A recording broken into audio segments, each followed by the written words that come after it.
Hello. Hello hello.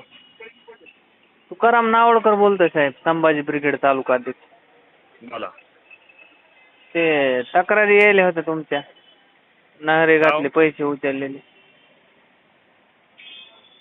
आता आम्ही तर काम करायला बसलो साहेब ऑनलाईनचे, हा? कशी उचलतो? हो ना, हो मस्टरचे पैसे. मस्टर ज्याच्या त्याच्या खात्यावर जातात ना. हो ना हो ना, मग ते चालू ते कलेक्टर बघावं लागेल तक्रार करून काय विषय. बरं बरं ठीक आहे ना. मग आता काय बोलावं आम्ही असं म्हणल्यावर? हो, आल्या तुमच्या तक्रारी म्हणून फोन केलाय तुम्हाला. बरं बरं, तसं काय होत नाही साहेब. हा, तसं काय होत नाही म्हणलं, ज्याच्या त्याच्या नावाने पेमेंट जात आहे. पेमेंट नाही ते आता उचललेत म्हणून तर आले ना तुम्हाला कॉल माझा. बरं बरं. हो.